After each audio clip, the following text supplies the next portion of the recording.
Okay, wonderful. Good afternoon, everybody, or whatever time frame you're from. My name's Simon from a company called Ouch, and what I'm going to be chatting about today is I'm going to be making an argument in favour of critical thinking and the Socratic method to be used when we're thinking about risk. My background: I spent a little bit of time in the army many years ago as a youngster, and then I left there and I spent many years in the fire service, and in the fire service I reached the rank of station officer. Today, the bit that I want us to do, so the aim of what I'm trying to get today is I'm trying to get us to think about thinking. That's what I'm trying to get us to do. And as creatures, because we're obviously all the same creature, we're all Homo sapiens. Even the name of us as a creature, Homo sapien, wise men, wise person, thinking man, thinking person, that kind of thing. So when we're even our name says that we're good at thinking. So as Homo sapiens, what we should be really good at is thinking about thinking, and it's called metacognition. Now, like I say, I was in the fire brigade for a while. I left the fire service. I was involved in an accident, and I sort of reinvented myself in the health and safety world, and you know, did all the sort of the health and safety qualifications and things. And I've been doing that for many years now. About 10 years ago, I started to question some of the approaches that I was using. And one of the things that made me do that was I read a report about into the effectiveness of manual handling training that was carried out in the UK by Leicester Dumont University for the health and safety executive. And the sort of overview of the outcomes of that was that training doesn't necessarily improve behaviour. That was all about manual handling, and I would advise anyone to read it if they never have. It's very interesting and very informative. So I set out on a journey, and I thought, well, I'm going to have to learn some more about this. And I started off with doing some short courses into psychology, and I've always been interested in philosophy. So anyway, so I decided they were not enough for me. So I did a degree in philosophy and psychology, and that took me 6 years, and which was brilliant. I absolutely loved it. And what I realised, having done 6 years of study, constant study, that I've got a much better idea of what I don't know. I'm more able to recognise my ignorance, and I think that's wonderful.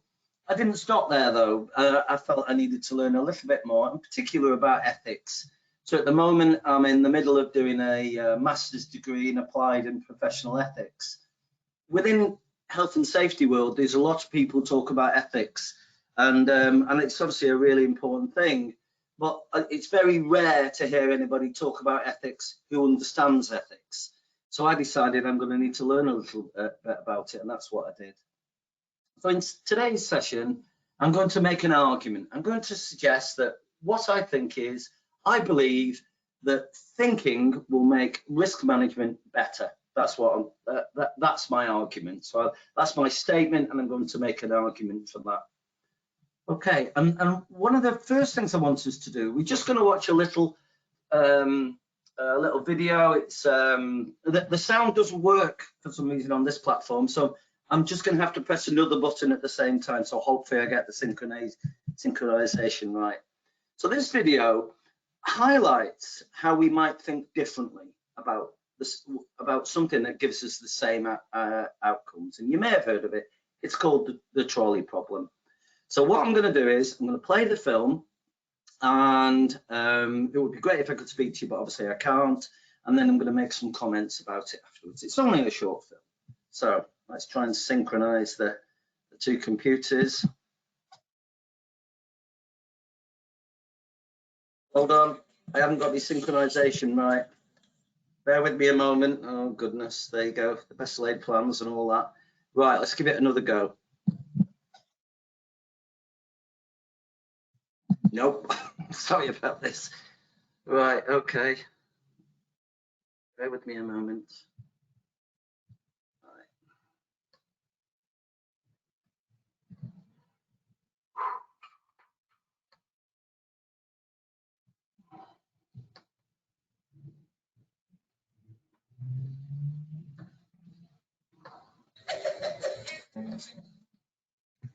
It'll play when I press one but not the other, so hold on, sorry. Really poor, but let's see how it goes this time.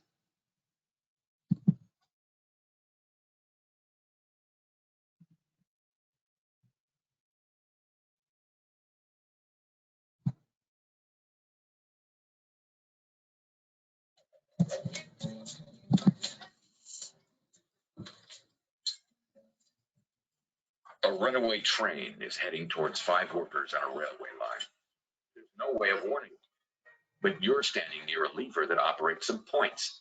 Switch the points, and the train goes down a spur. Trouble is, there's another worker on that bit of track too, but it's 1 fatality instead of 5. Should you do that?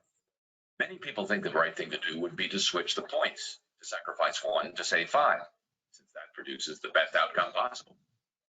Now imagine the train heading for the workers again. This time it can only be stopped by pushing a very large man off a bridge. His great bulk would stop the train, but he'd die. You do that? Most people say no.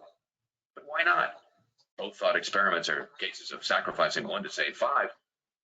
What the trolley problem examines is whether moral decisions are simply about outcomes or about the manner in which you achieve them. Some utilitarians argue that the 2 cases are not importantly different from each other. Both have similar consequences, and consequences are all that really matter. In each case, 1 person dies and 5 are saved.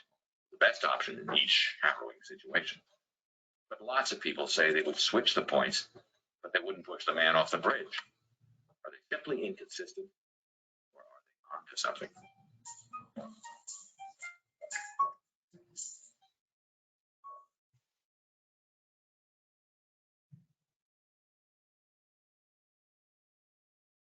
Okay, first of all, I'd like to apologize for the synchronization issues, whether it's human error or whatever, I don't really know what that was, but anyway. Throughout the sessions, hopefully you were able to make some sense of it.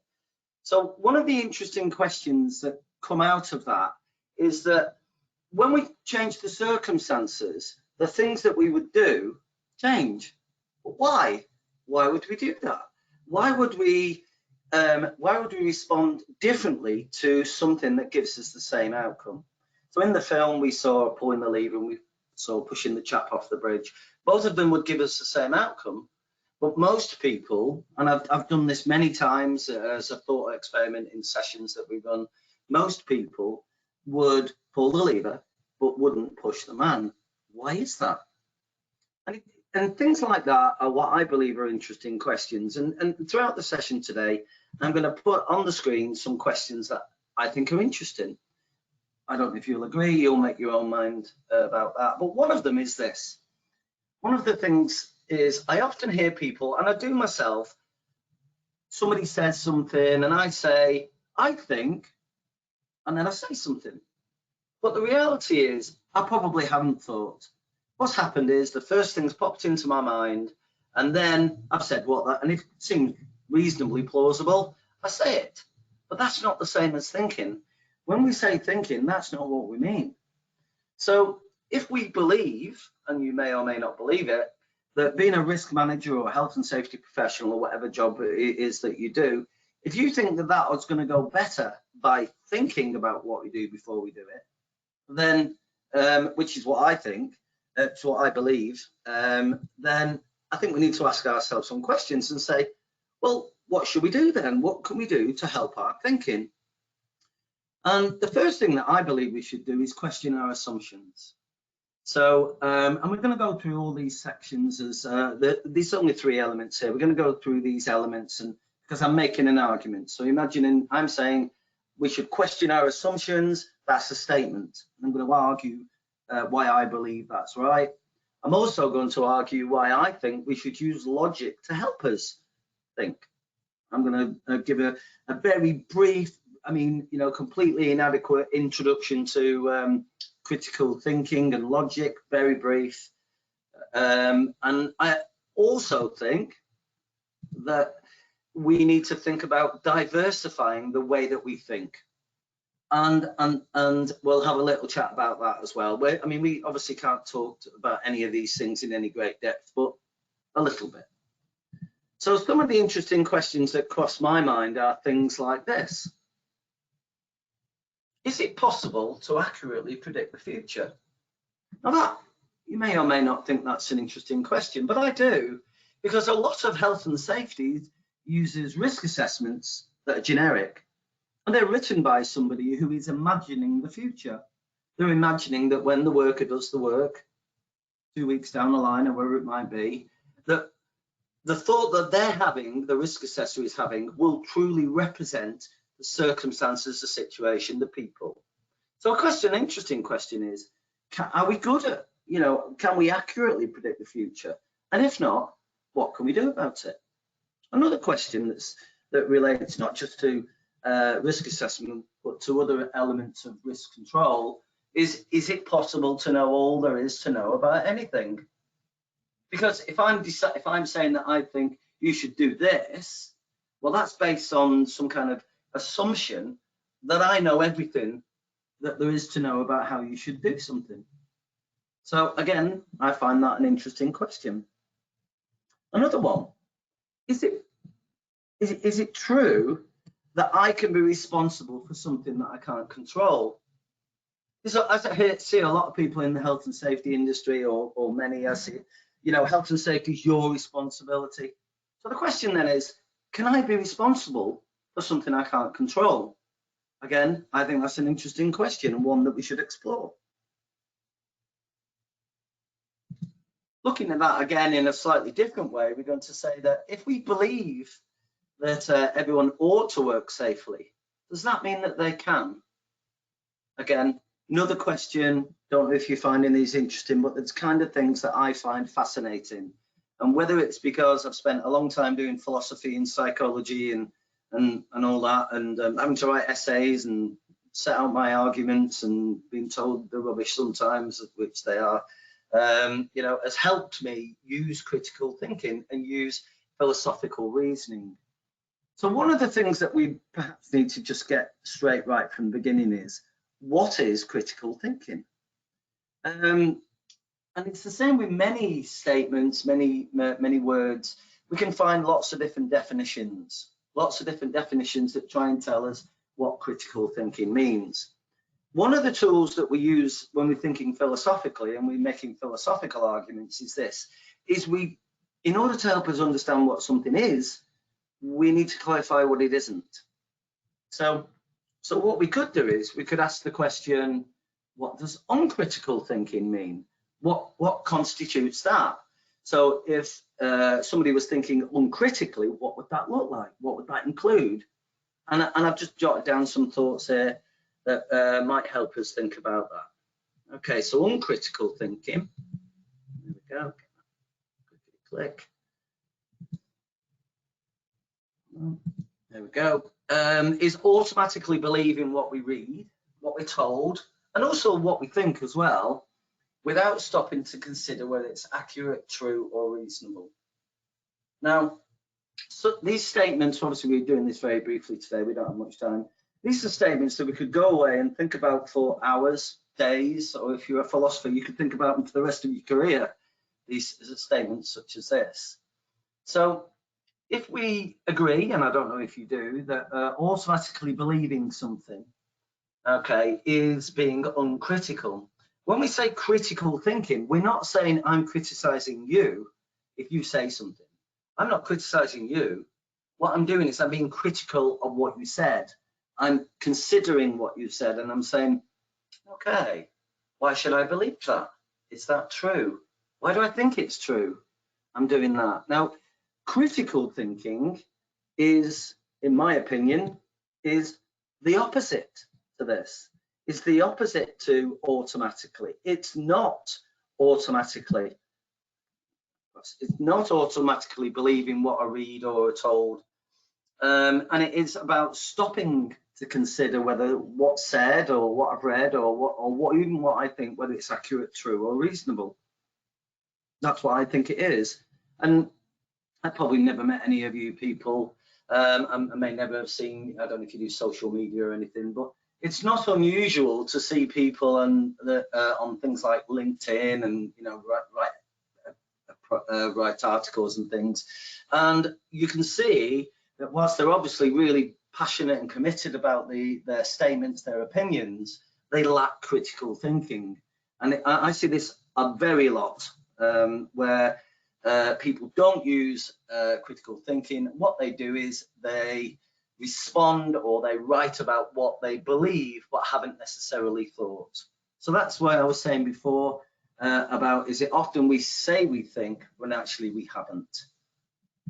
Okay, so some of you may have heard of quite a famous philosopher, a chap called Karl Popper. It may surprise you, I don't know what you know about philosophy, obviously. It may surprise you that lots of other professions and industries have embraced philosophy, and one of them is science. And one of the most famous philosophers of science is a chap called Karl Popper. There's many others as well. There's philosophers of medicine, of engineering, of law. But to my knowledge, health and safety just does not embrace philosophy at all, other than putting quotes up and believing that's philosophy, which it isn't. Anyway, so what did Popper say about this? Because we, you know, if he was as bright as he says he was, what can we learn from him? Well, Popper says that he was obviously referring in relation to science, and Popper was saying that if we're uncritical, if we don't actually take a step back and go, well, why do I believe that? Why could it be true? What, you know, could it be false? Why could it be false? If I don't do that, then what we'll do is we'll always find what we want. Now, he obviously was relating his statements to ideas around the scientific method, etc. He was, and he also went on and he sort of said, well, when we're not critical, what we'll do is, he obviously understood the notion of bias, confirmation bias, etc. And he said that what we'll end up doing is finding confirmations of what first came into our mind. And then that will mean that we won't be able to see ideas that might be dangerous. They might create cognitive dissonance in our minds. And, you know, and we'll try and avoid those things because they will undermine our pet theories, our current modes or ways of thinking. And people often, but not always, don't like that. So what I've done is I've just put together a little scenario here.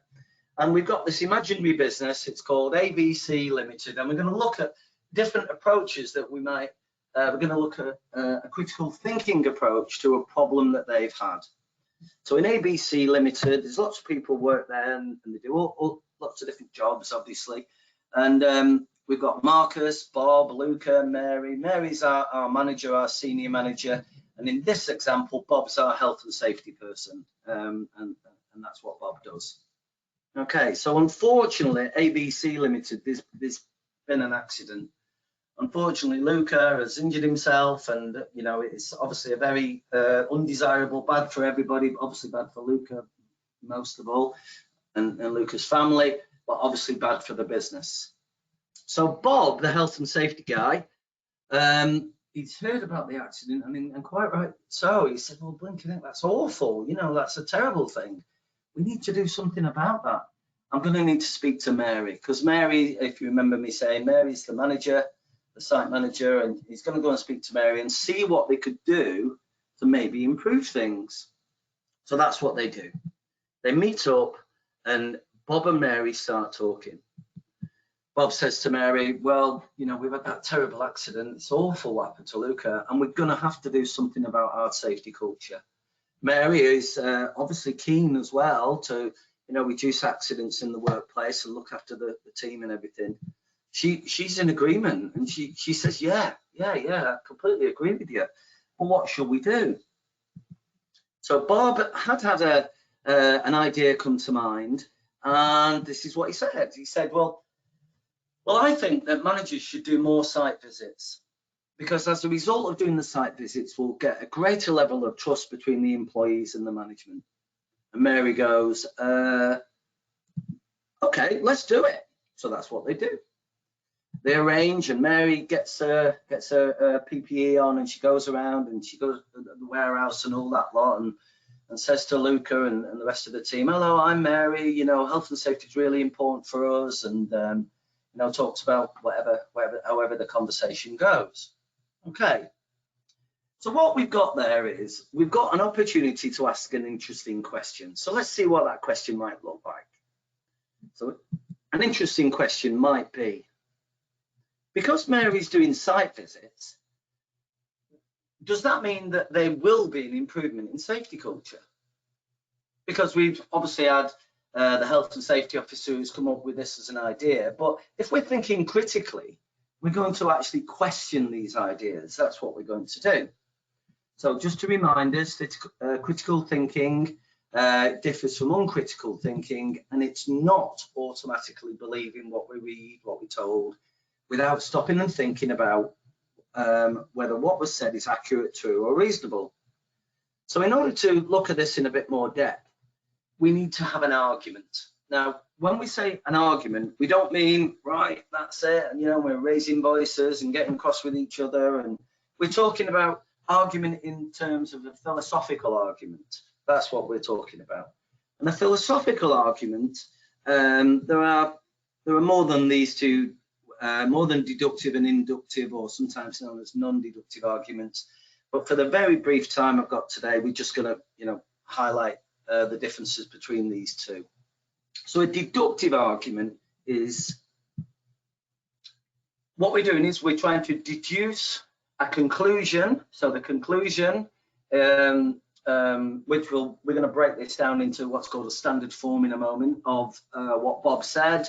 We're going to break it down and have a look at it from a deductive point of view, and we're also going to see if we can convert it to an inductive or non-deductive form of argument. That's what we're going to do. So let's break that down then, and we'll have a bit more of a look at that. So if any of you have done any critical thinking, done any learning on critical thinking, there's an example that's used quite often, and this is an example of a statement, and we're showing a deductive process to clarify whether that statement, whether that argument is both valid and sound.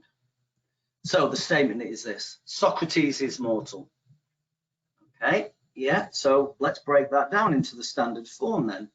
So the standard form would say, when we have our formal arguments, what we do is we have premises, which are reasons why, and I'm being very sort of simplistic in explaining this, are reasons why that we believe the conclusion or the statement is true.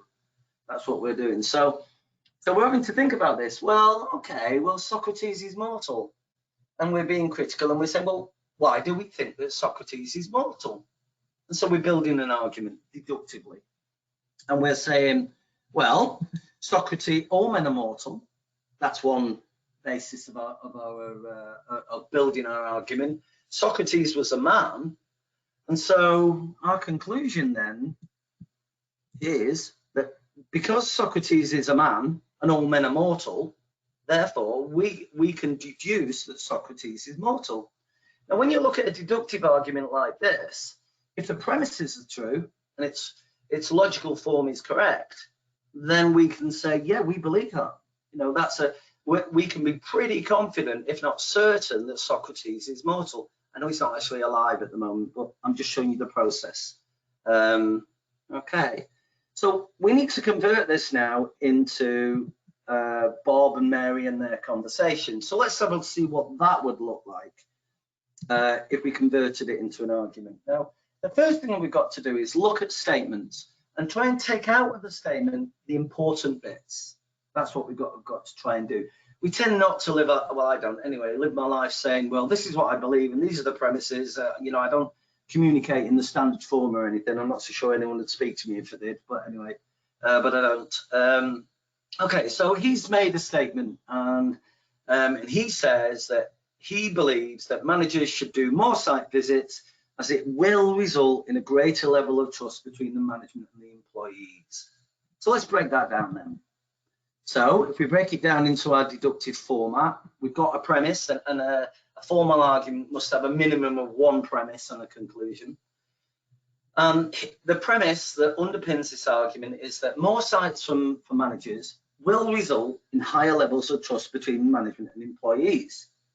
And that would give him the conclusion that we should make managers do more site visits. Now, when we look at that argument, if the premise is true, that more site visits for managers will result in higher levels of trust, because the premise is true, and we can therefore say that the conclusion is true and the argument is sound. But when we actually look at this, can we really say that if a manager does a walk around the site, it will result in higher levels of trust? Is it possible that the manager may walk around the site and it not result in higher levels of trust? Sorry. Is that possible? And I think it is. And I think we can find counter examples where it won't necessarily. So necessarily means it will. If you think about it in a simple way, as like definitely happen. It may happen, but it won't necessarily happen. So what we understand now is that statement from Bob, he said it, and the words will result makes it deductive. So what we can do when people say things like that, we can change the argument. We can change it to a non-deductive argument. And a non-deductive argument would look at the main conclusion, but would approach it in a different way, and in a less absolute way. So what would we do there? So we would listen to what Bob said, and we could change it like this. More site visits for managers can result in higher levels of trust between the management and employees. Okay, that's our first premise. Now, when we think about statements that people say, there are often many, what we call them, hidden premises. So these are things that we didn't necessarily say the words, but the statement that we've said implies a premise. And in the statement that Bob said, there was an implied premise, and that is that trust between management and employees is a positive and desirable state, and it will improve our safety culture. He didn't actually say those words, but he implied that. Okay, and so putting this as a standard form, we end up with the conclusion that probably, rather than therefore, because we've added the probably, so we're not saying it will always happen, we're saying that it will probably, we should make managers do more site visits. Now, when we're creating our arguments and when we've broken them down into standard form, what we then need to do is we need to look at the structure of the arguments, and we need to know, why do we believe that premise 1 and the hidden premise 2, why do we believe that's true? How can we get to the root of this and find out whether there is enough evidence in favor or to support the premises? Okay. And one of the ways we can do that is by using the Socratic method. So this is only one of many other ways. We might do some research ourselves, we might read research. We have to be very careful, actually. One of the things that I think is very common is we look at social psychology, and we look at some of the research, and we go, oh, okay, this thing appeared to work in a hospital, for example, and because it worked in a hospital, it'll work on a building site. No, I'm afraid that's not necessarily the right way of thinking about things, because so one of the classic ones is the IKEA effect. Yes, because a piece of research said that if you buy a piece of furniture from IKEA and you've got to put it together, you value it more and you take more care of it, and that may or may not, have validity, that piece of research, but it's not necessarily relevant to improving health and safety and risk management behaviours in the workplace. It just isn't, and psychologists would agree with that as well. But unfortunately, in our industry, we're often not very good at understanding this. It seems to make sense, but we lack the underpinning knowledge about psychological research methods. And because of that, our ignorance will often, but I'm not saying everyone's ignorant because obviously they're not, but our lack of expertise, our lack of understanding would mean that we can associate one piece of psychological research will be appropriate in a different setting with different people, different times, etc.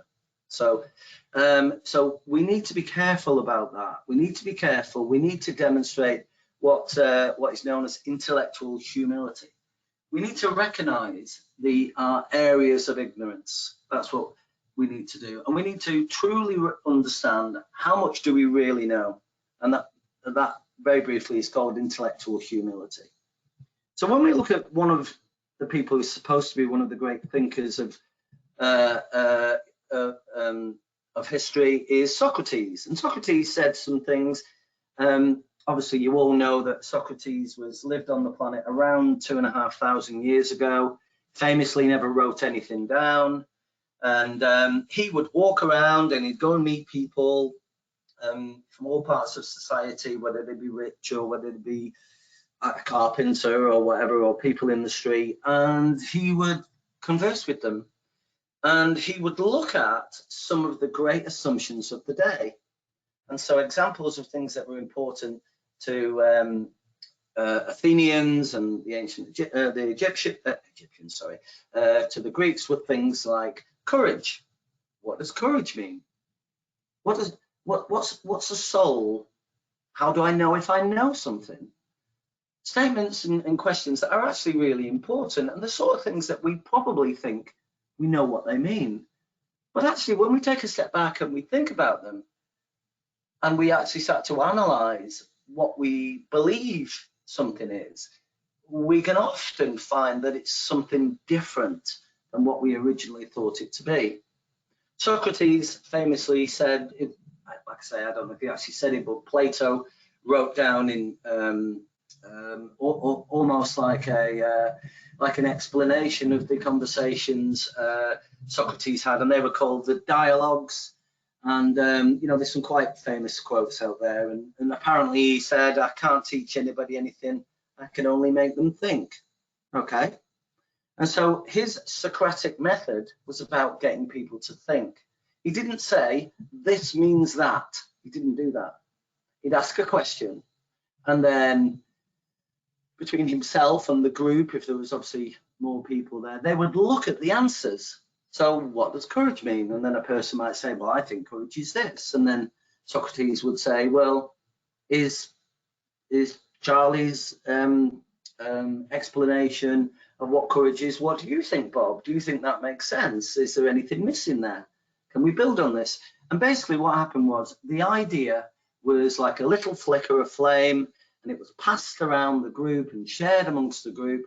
And quite often, what we originally thought something was, after deliberation, we would end up with different conclusions. It's a really relevant way of approaching health and safety and increasing dialogue and engagement with the people who we're trying to support. So I do wonder, there's a lot of people out there who say they're experts, and you know what, they may very well be. But Socrates famously said he didn't know anything. Confucius said something along those lines as well. And I really do believe we have to be very careful that we don't believe the hype, that we don't believe that we know more than we know. I think that's really important. And I look at some of these amazingly wise people, and I think, well, if that's what they said, then there's no hope for me, is it? I'm not going to know anything either. So I need to have that. I need to maintain that curiosity, that openness to be wrong. I really do. Okay. And he famously also, another one he said is the unexamined life is not worth living. And I've sort of a pun on that is the unexamined risk assessment is not worth having. So I see everyday things like policies, procedures, they are arguments. That's what they are. This is what I believe, and this is why I believe it. Okay, we've got to make sure that we've thought about what it is that we believe, rather than just what's coming to our mind or what everybody else thinks. We've got to be analytical, we've got to be critical of our own thoughts and the ideas of others, and then, you know, use critical thinking, use the Socratic method to explore these things in greater detail.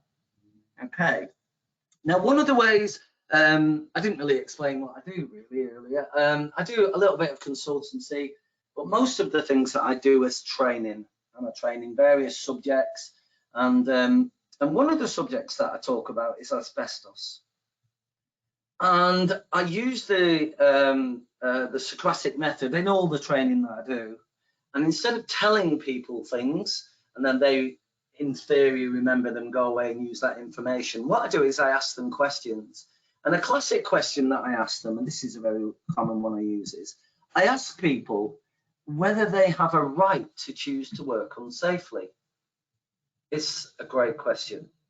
So for example, if I was doing a short session on asbestos, asking the people who are carrying out works as, I don't know, electrician or something like that, not necessarily working with asbestos, but asking them this question is a great starting point to talk about how we should manage risk, what their role is in managing risk, and why would they believe, if they do they believe they have a right not to follow the safety rules? And if they do have a right not to follow the safety rules, where does that right come from? And so we use it a lot, and it always goes down well. Now I'm obviously going to say that, aren't I? You know, and unless you've been on one of the sessions that I've been involved in, you know, you may or may not think that's appropriate, but you know, hand on heart, whatever that means, and however good that is, it really does work. But it's taken a long time for me to learn how to do this. It's nearly 12 months now. I've been working with a safety group called Project Millennium, and once a month we hold philosophical workshops. And we did one last month, and we were talking about privacy. And at the end of it, a couple of the people who were on the session said, I got it. I'm starting to be able to think philosophically. And it was brilliant the way the group worked together. The philosophical workshops are all about the Socratic method. And they've started to learn how to do it. They're starting to adopt the Socratic method when they're discussing subjects.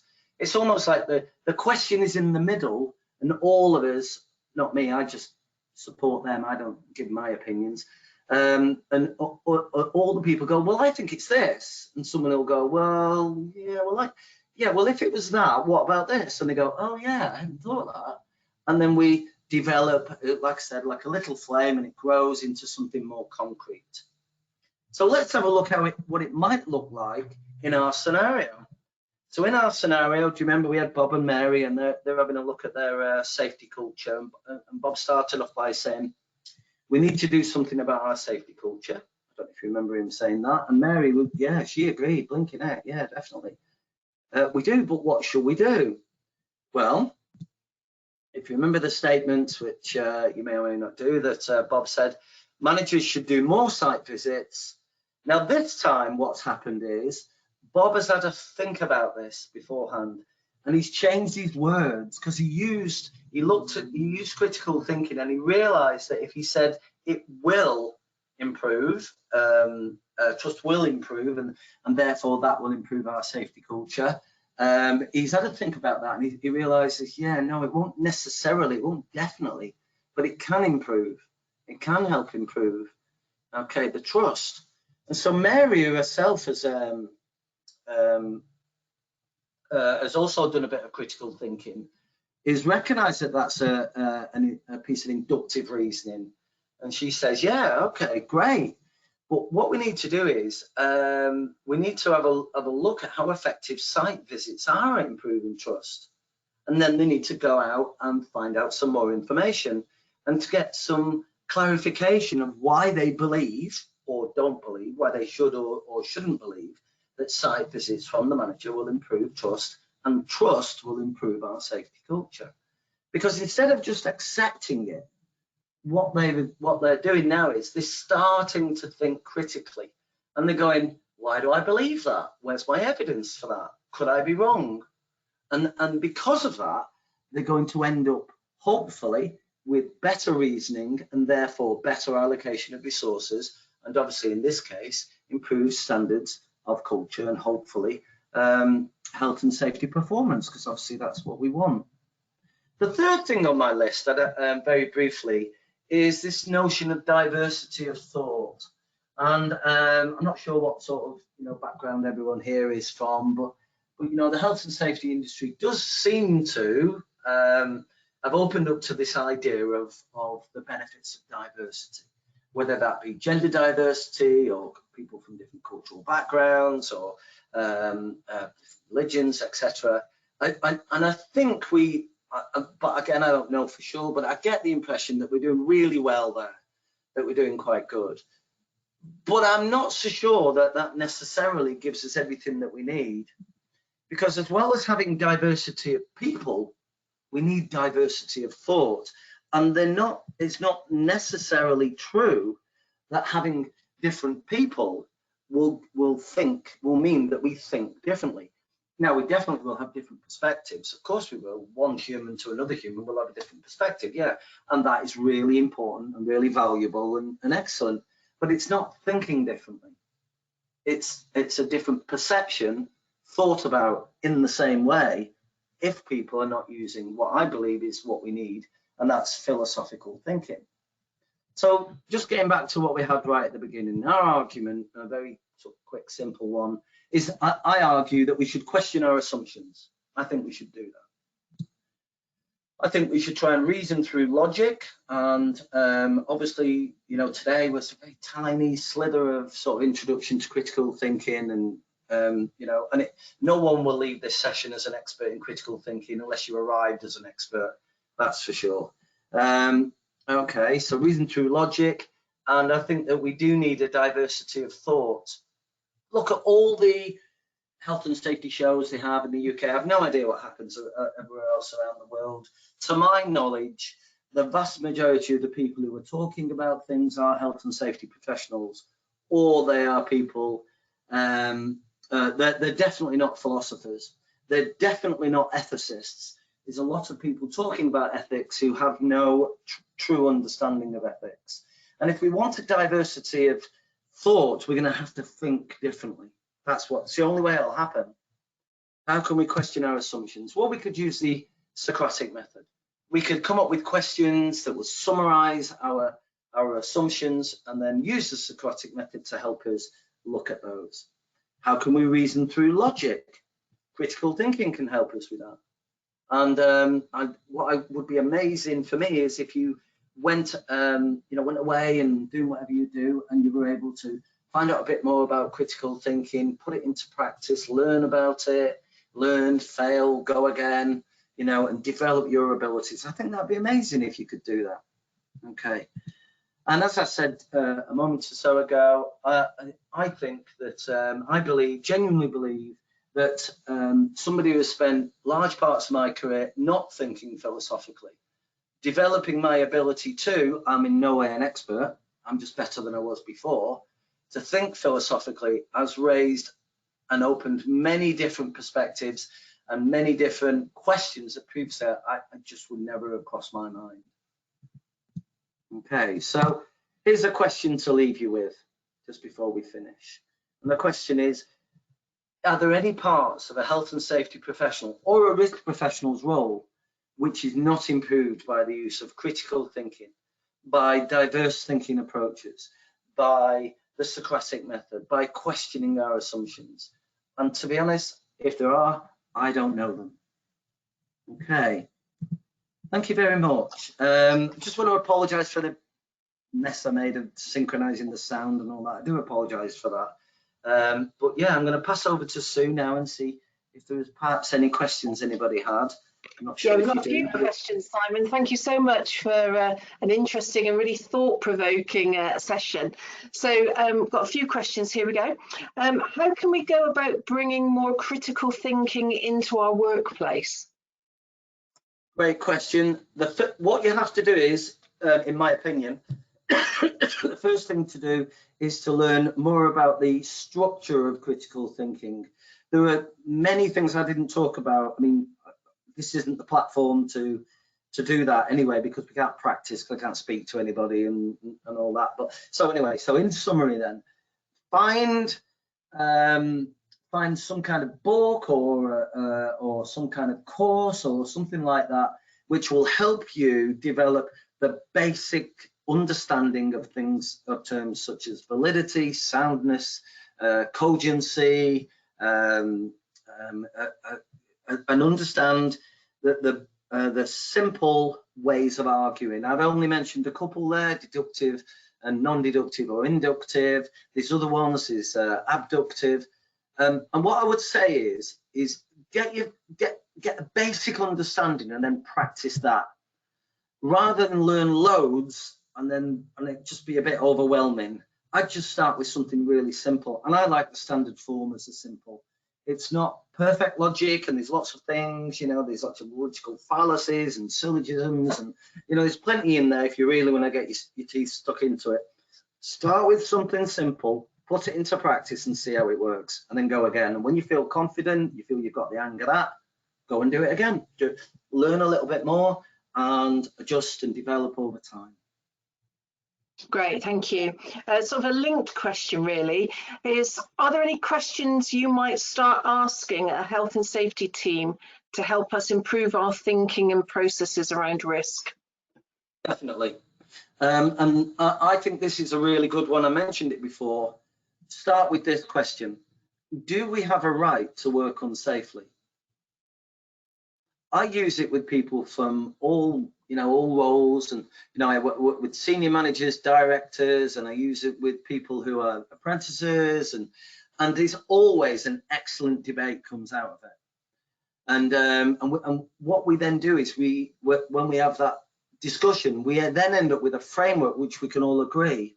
I'm not going to tell you what it is because I'd like to go and find out what people say, and I've got a reasonable idea what they'll say, because that's what, based on the fact that all the sessions I do around health and safety, I ask that question, and everybody engages, and we all use our thinking, work together. We almost always come up with the same sort of answers. So ask that question: do you have a right to be unsafe, to work unsafely? So it works for me as a starting point. Okay, thank you.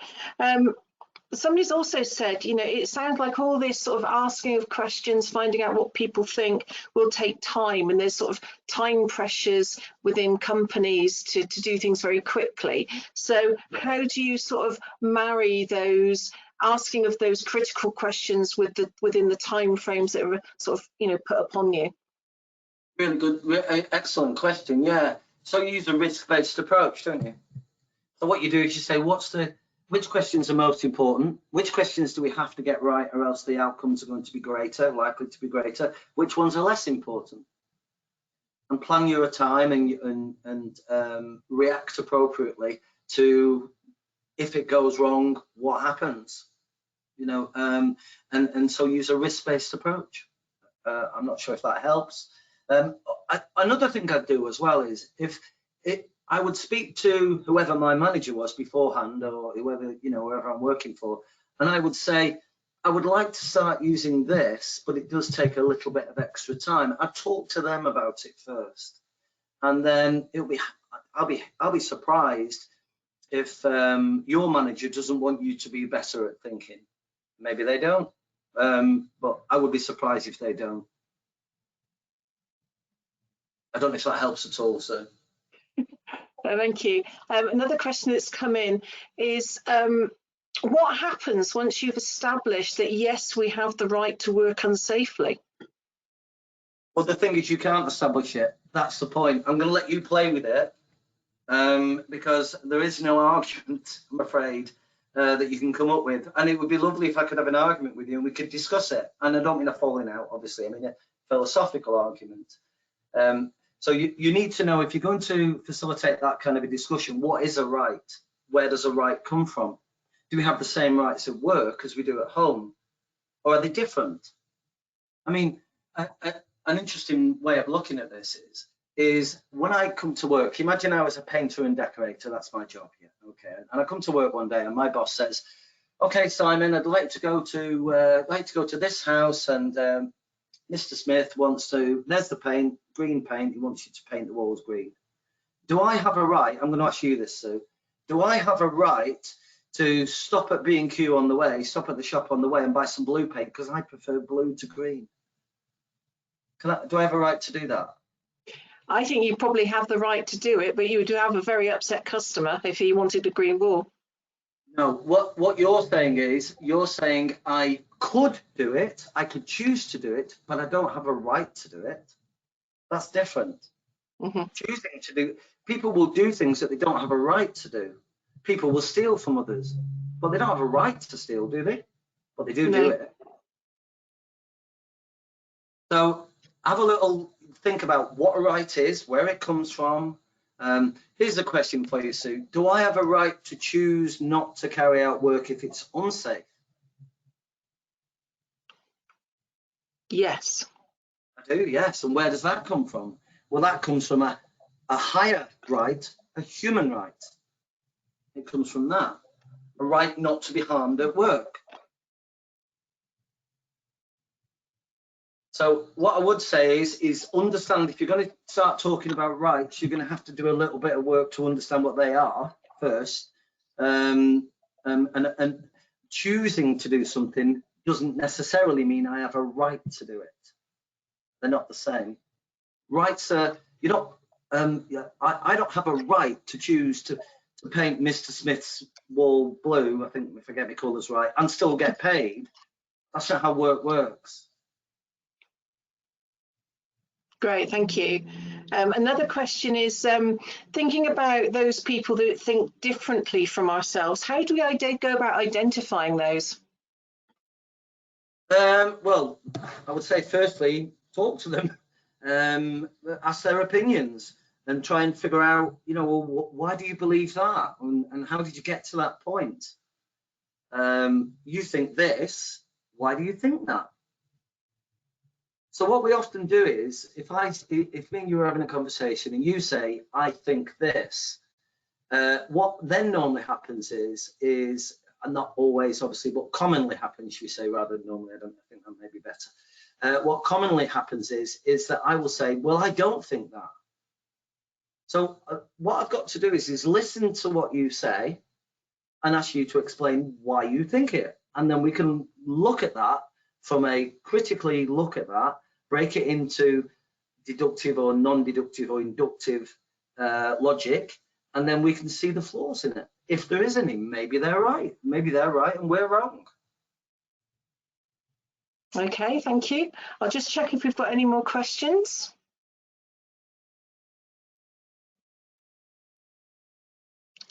No, I think that's it for the questions. So I think we'll start to pull everything together now. So thank you, Simon, for sharing your knowledge and your thoughts with us today. A really interesting and informative session. Thanks to everybody that's joined us today as well. I know we've had a totally global audience this afternoon.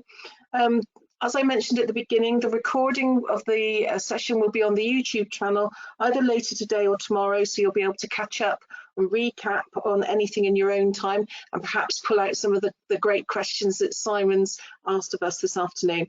So we'll end the webinar now. I hope you all have a really great rest of the day and look forward to seeing you again at one of the IIRSM webinars. Simon? Sue, before you go, can we ask everybody a question, get them to answer it? Of course, yes. Okay, so I've got a question for you lot out there, wherever you are. And we'll go back to that question that we asked just before we finished. And it's simply a yes or a no. Is there any part of a health and safety professional's role or a risk manager's role which is not improved by the use of questioning assumptions, using logic, or diversifying ways of thinking? Is there anything that isn't made better by doing that? So could you answer that question? A couple of you have asked me some, so I'm asking you one now. Okay, so if you want to answer that question, if you could put the answer to your question in the question box. We've got a couple of no's. Got some great comments from people saying it was a very interesting session and informative. Thank you. I don't think I can see the chats, but I don't know how keen they are to do an answer. No, looks like most people are coming in with a no to the answer to that question. Okay. So I'm assuming there may be some people who say something different. I don't know. Obviously, I can't see that.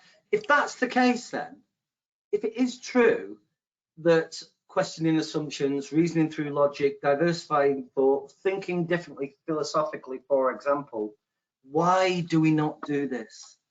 Why don't we do this as an industry? Why is there nothing at any of these conferences that's about philosophical reasoning, that's about critical thinking? There's nothing there. Why?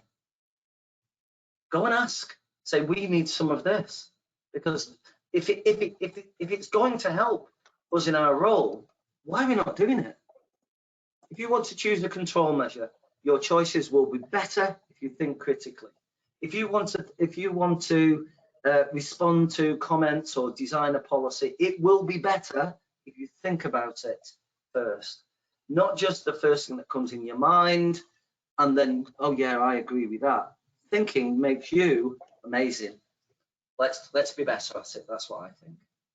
And I think there's a final question that's come through. Says the person says that they think it's implicit and a requirement for safety officers to approach these this way, but ultimately it's all about evidence, isn't it? Well, that's where you know, there are many things we do misunderstand evidence relating to science. For example, what I will say is social scientists and not all science, but many bits of science use inductive reasoning rather than deductive reasoning. Science is not necessarily absolute in the way that we often think it is. So what I will say is question science. That's what Karl Popper said we should do. Don't believe it, or it might be relevant, or it might be right, but only in these circumstances. Or it might, I mean, most social sciences, your psychology, they suggest things. They very rarely, and maybe they do, and you know, it's papers I haven't read. They very rarely say absolutely something is this. Your social psychologist, to my knowledge, but I could be wrong. Evidence is yes, evidence is important, but scientific evidence isn't necessarily as good as we might think it is. You can use logic, and the vast majority of when we come up with something like so if we had a risk assessment and we go, well, this is our standards of we believe this is our current standards of standard levels of health and safety for this task. Very vague, obviously. And if we say, I believe if we do this, if we do training, for example, it will reduce the level of risk from, I don't know idea how you approach your quantifying risk, but let's say we have a score of 15 just as a number. But if I do this, the likelihood, we'll say the likelihood would go down from a 5 down to a 2. That is an argument. What I'm saying is, I argue that this is the current level of risk, and this is why I believe it. It's an inductive or non-deductive argument. But if we do this, I believe, and I'm going to argue because it's another argument, I believe that it will reduce the risk down to this. So I don't think I answered the question then. I think I was a bit rubbish. Just remind me of the question again, Sue. I think I might have gone off on a tangent there. Yeah, that answers the question brilliantly. Oh, does it? Yeah, and we've got another statement to finish off with today, and it's they think that the sector follows a tick box mentality, and they think that that's one of the problems that we have, and that there aren't many free-thinking safety advisors these days. Well, that's no great surprise to me. That really isn't. Does anybody know? I know one, other than me, health and safety officer, who is also interested in philosophy and it's attempting to think philosophically, because I only know one in the world. And I know people who are scientists who read 2 or 3 books about philosophy, or 10 books or 20 books, or whatever they read, and believe they're a philosopher. They're not. It's not the same. It isn't the same. Thinking philosophically is not the same as thinking scientifically. It is different. And I can absolutely guarantee that, because I've tried to do both and been bad at both of them, but they're not the same. different. Okay, thank you ever so much, Simon. It's fascinating listening to you and hearing what you've got to say about the whole aspect of critical thinking, and particularly how it relates to health, safety and risk. I would say to everybody that's still with us that if this is something that you'd like to take a bit further, there's a short survey that comes out after the webinar, and if it is something you'd like us to do more about in terms of critical thinking, do note that down, because it helps us plan for further and future webinars. So I think we will. Sorry. Say you want more philosophy. Say that's what you need, in my opinion. And I could be talking nonsense.